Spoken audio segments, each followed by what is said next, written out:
Hey guys, welcome back to another episode of Motorcycle Rewind, and today we're with our $125 Honda CB360 that we picked up and got running, and now we're going to try to get the funk off of it.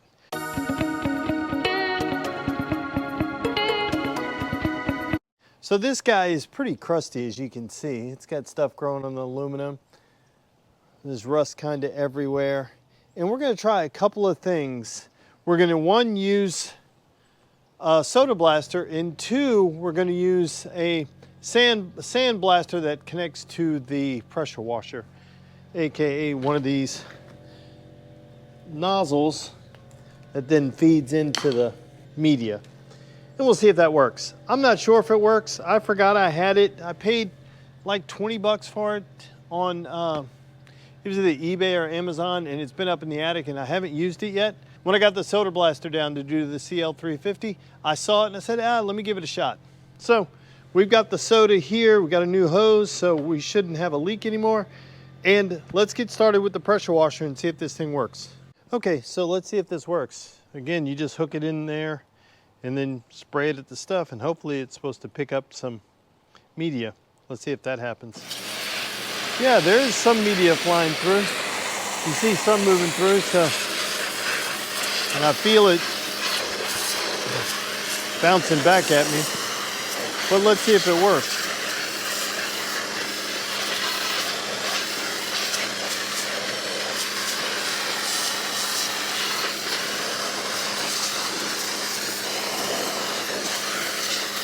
I mean, it looks like it might be working. I don't remember what the wheel looked like, but let's try it on this engine and see what happens. You just got to pay attention to make sure it's still picking up media.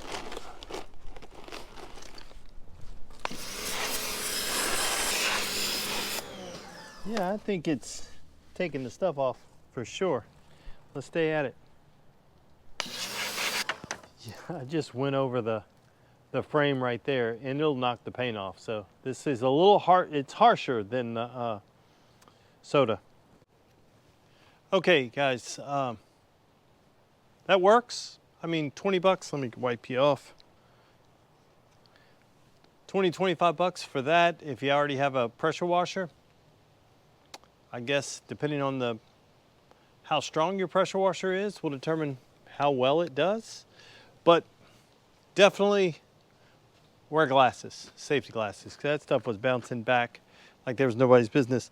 It definitely makes a mess compared to the soda blaster, and it leaves the surface a little rougher. I'm going to go through and soda blast right now on top of this and see if it gets any better, but it'll definitely peel off paint where you want, so it's definitely more aggressive. So I'm going to pressure wash all this, some soap and water, clean off this all this stuff off the concrete, and then we're going to get to soda blasting it. Okay, let's give it a good look. As you can see here, you still have it knocked down a whole bunch of the stuff, mainly on here, all the oxidation and stuff.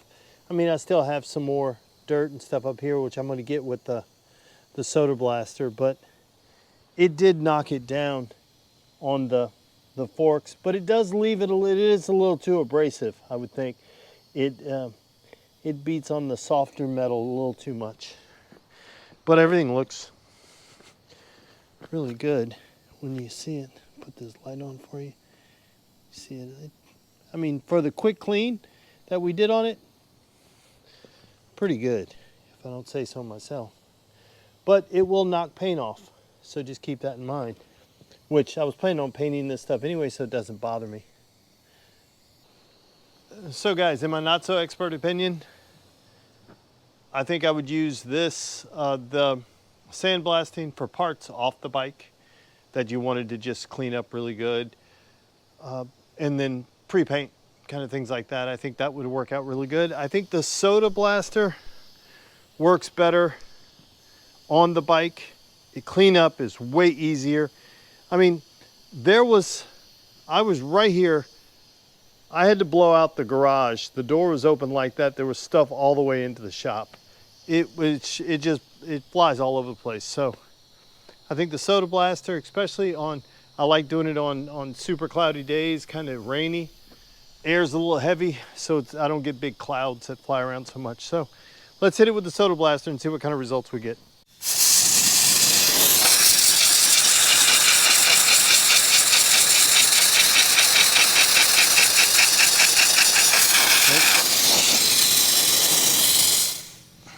Oh, let me shut the garage door. So already it looks as though the soda blaster just polishes it more. Where this isn't feel-o-vision, but this is way smoother than kind of the abraded mess that it feels like with the sandblast I used before. Now that could be the media. I could use some gentler media that would beat it down a little bit less. Guys, I am not an expert in this. If you know what the hell to do with stuff like this, what media would be the best, let me know down below, please. I'm just a guy in his garage trying to figure stuff out and trying to give it a go. Okay, let's rinse off this front and see what it looks like.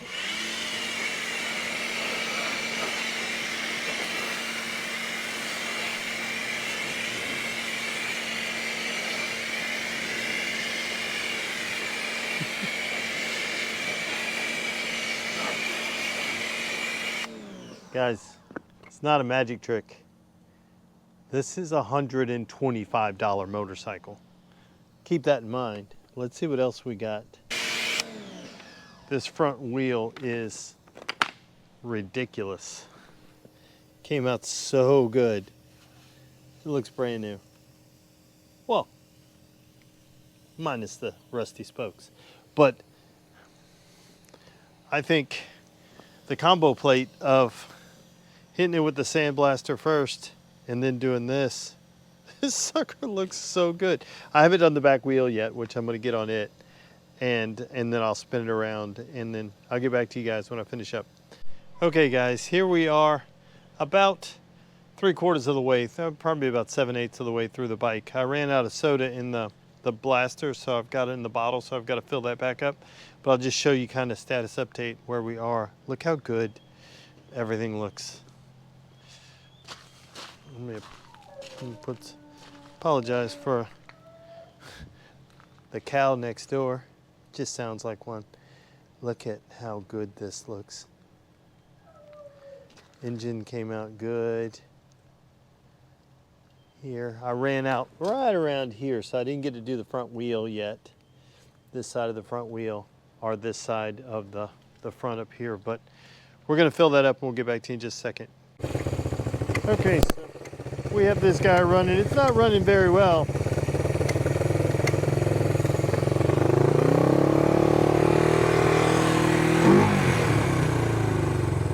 Idle seems to stick every now and then. I've got my makeshift fuel tank set up back here.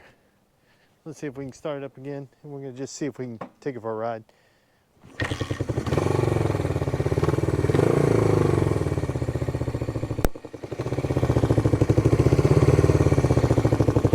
Turn my fuel on. Let's roll it off.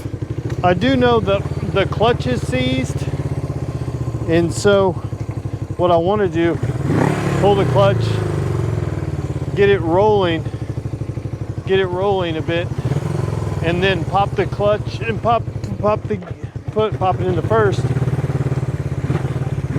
And then I like to just pull the clutch till it's like the clutch is pulled right now, but it's not coming out of gear. Sometimes you can free it up just by pulling the clutch. Oh, not shifting into this. There we go.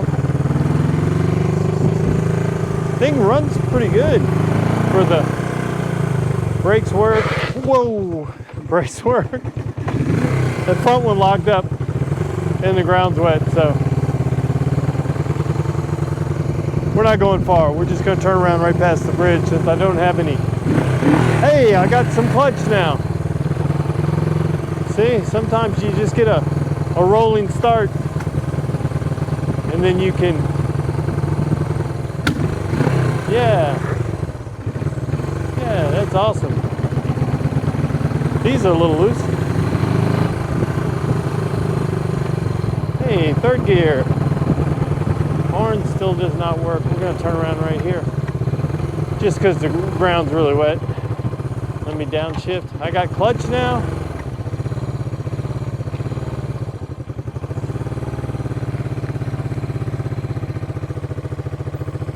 I got brakes. I got it. Hey, second gear. Hey, this is a successful maiden voyage, if you don't ask me.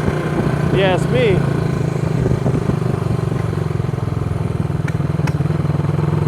It's burping and farting, but that's okay. It was $125. What do you expect? I do need to tighten these up.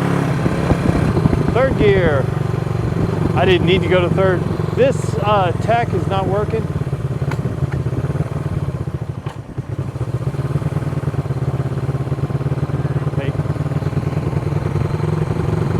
The tack is not where. I'm not sure if it's the tack itself or the tack drive or both. But it's good that I have a clutch now. And you saw how easy it was to free it up. Just started rolling, and then before I even made it down, 2 blocks, just by pulling the clutch in and out, revving it, pulling the clutch in and out, it just frees itself up. Now, when I park it, will it still be sticky? I'm sure. Once we change the oil and all that stuff, it'll start to free itself. Just riding it, it'll start to free itself up. Oh, let's find neutral. Oh, that's not neutral. Let's try to keep it running. I think I got something in the idle circuit that's a little screwy. Maybe my float. I got a neutral somewhere. There it is. Hey, at least it starts right back up. Haven't really done anything to it to service-wise. We cleaned the points to make sure that they fired, but I didn't even set the timing. I didn't even check the timing. I just made sure we had spark, and then we made it run. I mean, I do have a leak. So I probably got a dead float somewhere, or just crap. It had stopped leaking. Earlier today, I heat cycled it and let it run for about 15 minutes. It had stopped leaking, and then it started again. So I think it's just junk in the carburetor. That probably just got in the float. In the float needle, could be, or just stuff in there. But it's not too bad, guys. I mean, it runs. Successful first ride. Yeah, we didn't crash. And most of the, if I turn the key on, the headlights work. Let me get high beam, low beam, high beam. I think tail light is on. And then if I leave you here, and if I can reach the brake pedal, got brake light. That's pretty good. Turn signals work somewhat. See, blinking front and back. This one, I think I have a bad bulb back here. But my gauges, my lights on the neutral, turn signal work, and high beam. You can barely see it, but I got a high beam light right there. So I'm pretty stoked for $125. I think I did pretty good. Running, riding. It's not there. It's not finished yet, but hey, it's pretty good.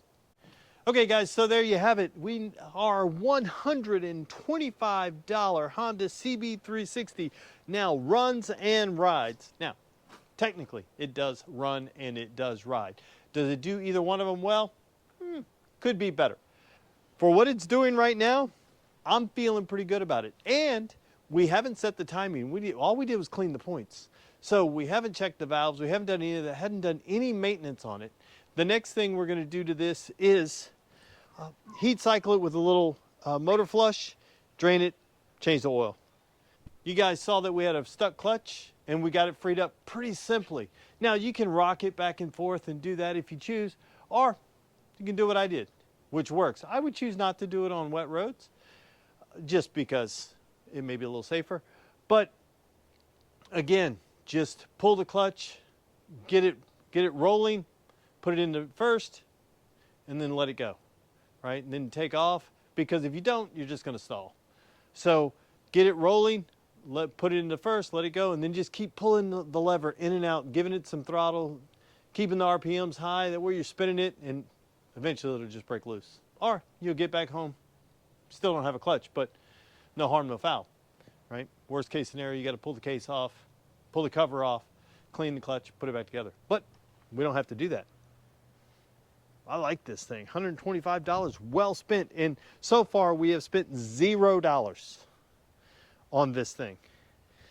With the battery that is in it is from, it came with the CB350s that we bought in the race bike, this guy right here.